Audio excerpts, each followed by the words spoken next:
Welcome to our discussion on recruitment. My name is Kim, and thank you for joining me today. Recruitment is one of the most important functions an organization can conduct. However, in past years, it's become one of the most challenging activities that companies are trying to do and do effective. This topic was highlighted in your survey feedback that was collected during our last class meeting of a topic that you wanted to find out more about. It seems that this is a very timely issue for most of you, if not all of you, in your organizations today. In our discussion, we will discuss several different questions that should basically guide your planning when you're putting together your recruitment strategies. And hopefully, by using these questions as guiding posts, they will actually make your future recruitment efforts more fruitful and more effective. So let me mention some of the assumptions I'm working from when I put this video together. Based on the data sheets that were collected during our last class meeting, it seems that there is 0 to minimum experience and knowledge in recruitment and in HR in general. And currently no one is working in the field of HR. So based upon this data, I actually then developed not only this video, but obviously the learning objectives that we'll go over momentarily. I would also like to mention up front that at the end of this workshop, you will actually be receiving an evaluation survey that you should complete and return to me. It will gauge how well we met those learning objectives and gather some feedback on the workshop itself. So before we begin, I would ask you to do the following. In the discussion section of our course website, I would like you to post the following response. Think about how your company currently recruits. I want you to kind of outline their process and note what they do really well and areas of improvement. In addition, describe your role in this process. Learning objectives.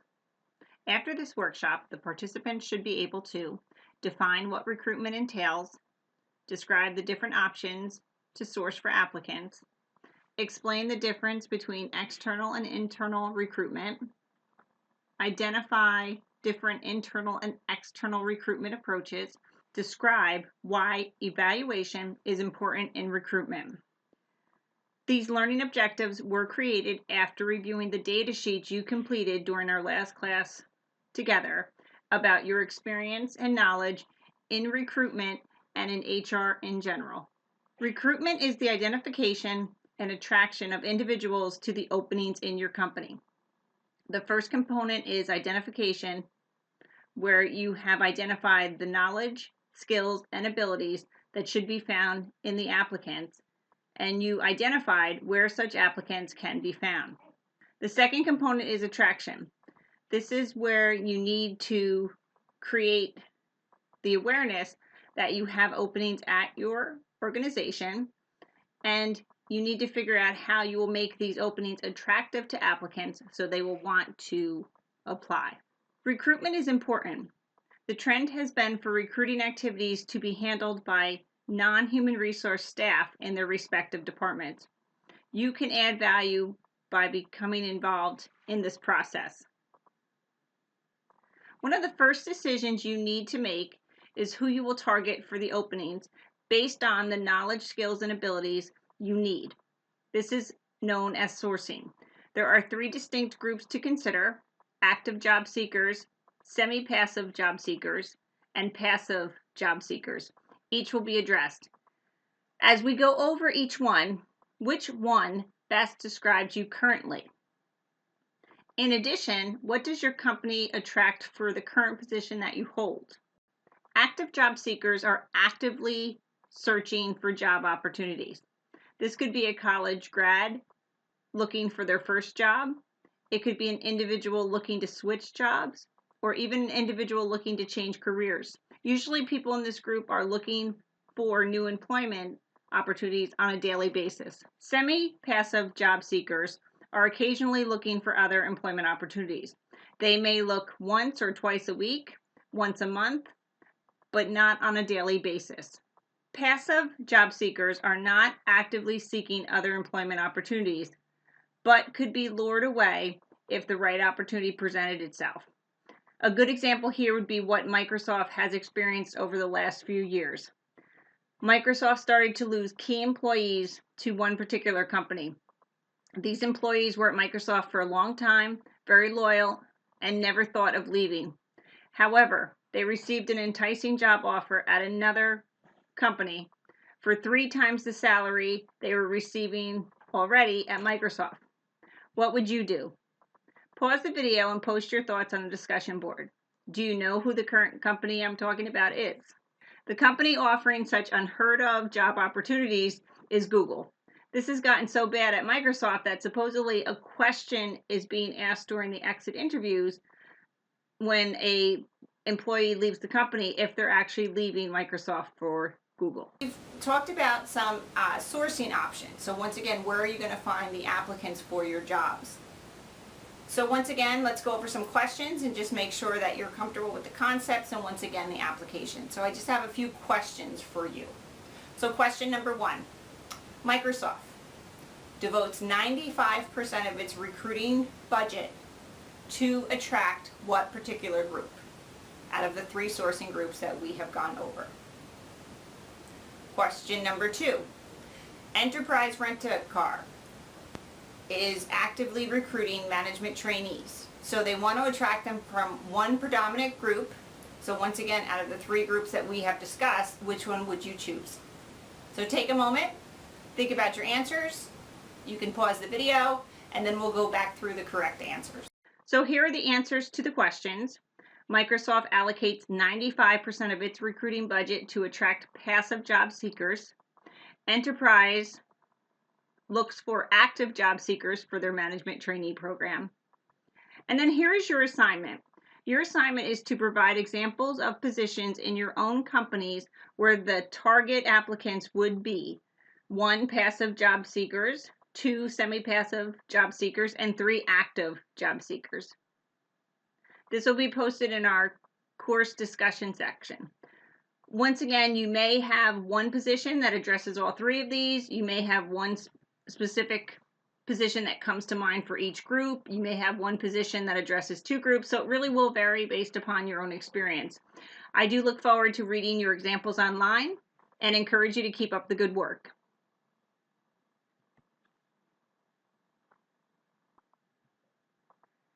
Internal recruitment is when you identify and attract current employees in your organization to your new job openings. There are pros and cons of this approach. The pros: it's quicker to fill the position, it's cheaper to fill the position, applicants are already familiar with your company since they work here, so therefore they're familiar with the philosophy and the culture. The cons: it may promote homogeneity of the workforce in regards to educational background, gender, ethnicity. There's a lack of innovation, a lack of new skill sets, and it does create another vacancy, so this process begins again. Does your company actually recruit internally? This is something that you should think about as we discuss this topic. If you are going to recruit internally, you will need to decide if you are going to use an open or closed approach. In an open approach, the job posting is available to everyone. This could be via emails, bulletin boards, newsletters, job announcements. Please pause the video and write down what you think the pros and cons of this approach would be. Once again, we're talking about just the open approach. The pros of this approach is that the perceptions of fairness are increased since everyone can apply and then they would believe that they are being treated fairly. The cons of this approach are anyone can apply. This can lead to increased numbers and individuals stretching their qualifications to fit a position that truly they're not ready for. In a closed approach, the hiring manager contacts HR about the vacancy and asks for those matching the qualifications to be placed on a list, and that list be sent directly to the hiring manager. Usually this is done without the potential matches being aware of the opening existing. There are pros and cons for this approach, so I would ask you again to pause the video and write down what you would think the pros and cons would be. The pros of this approach is it's quicker and cheaper to find someone. The cons would be perceived favoritism, since not everyone was aware of the opening, and unfair perceptions of not being considered would be increased. External recruitment is when you identify and attract current individuals who are currently not employed in your organization for your job openings. There are pros and cons of this approach. Please pause the video and write down what you think the pros and cons would be of external recruitment. The pros of this approach are increased diversity of workforce, fresh ideas, new skill sets, and the process would end because the position would be filled. The cons of this approach are time-consuming, expensive, individuals are not familiar with the company, the philosophy, or the culture, and current employees might get annoyed that they are not considered for this particular opening. If you decide to use external recruitment, you will need to decide whether you are using an open approach or a targeted approach. In an open approach, you are casting the widest net you can. Everyone is available to see the job posting. There are trade-offs though. You might get a large number of applicants. You are able to fill the opening, but the quality you receive may not be great. It is very time-consuming to go through all the applicants, and it can be expensive since you're using multiple ways to advertise for your opening. In a targeted approach, this is when you target your recruitment efforts based on either a specific knowledge, skill, and ability. So this could be in a position such as an X-ray technician. You could also target based on diversity needs, regions where the openings are, and so forth. The trade-offs here are better quality, but it can be more expensive for the advertisement of your openings because you are trying to hit specific demographics or skill sets.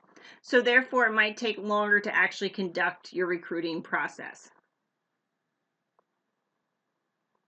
So once you have selected the type of recruitment, internal, external, or both, and the proper approach, this would be once again open or closed for internal or open or targeted for external. You have to select then specific methods to use. These could be things like a college fair or a local job fair. This could be posting jobs online through your company's website. This could be putting an ad in the newspaper. Since there are numerous methods available for both internal recruitment and external recruitment, this topic will be addressed in greater detail in our next workshop. I mention it now so you can understand how the process flows. The last piece of this process is the evaluation of your recruitment efforts. Are you getting the bang for your buck? This is very important, and yet this step is often overlooked or not even conducted in the recruitment process. So one important tool is the use of what we call a yield ratio. Yield ratios provide success rates from one stage to the next in your hiring process. This is done across each different recruiting method, as you can see here on the example on the screen. This will be covered in greater detail during our next workshop, but once again, I wanted to just introduce it briefly to kind of complete the process or the flow of the recruitment activities that will occur.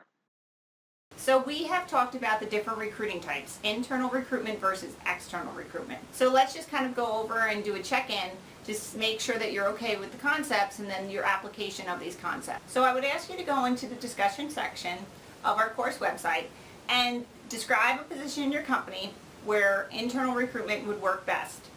Describe a position where external recruitment would work best. And then describe a position where both approaches would work well. For those that only have one approach, such as either external or internal, please explain why the other approach would not work for that particular position. I look forward to reading your examples online and facilitating the discussion based on the examples that you have provided. Keep up the great work, and if you have any questions, once again, feel free to reach out to me. So now let's go back to where we started. So originally I had asked you to kind of go through how your company currently recruits. So what I would ask you to do is review what you've posted at the beginning of our workshop, and then kind of see if you would add anything now after we've gone through these questions. Once again, you're looking at what your company does well with the recruiting, what their process is, areas of improvement, and once again, what they do well. And now I want you to make some recommendations. So how can they improve? In addition, I would ask you to read the descriptions of 2 of your classmates and provide your ideas, your thoughts, and your feedback to them. Hopefully what this will do is facilitate a discussion. We might see and should see some best practices emerging in regards to recruitment activities. This could be across different industries, this could be across different positions, and so forth. And finally, I want to thank you for joining me today. I'm glad that we were able to spend this time together going over such an important topic of recruitment. I hope that these have been some guiding questions that will make you kind of think about your recruiting efforts and make them more effective in the future. Our next discussion, once again, we will be diving into the areas of the different methods that you can use both internally and externally, such as career fairs or online recruiting or employee referrals. And we will also look at the evaluation piece of the recruitment process. And lastly, once again, I want to remind you, you will be receiving your own evaluation survey. If you could complete that and return it to me, I would appreciate it. Once again, it has been my privilege to spend this time with you, and I really hope that what you have taken away from here today will actually help you in the future to make your recruitment more effective. Thank you so much.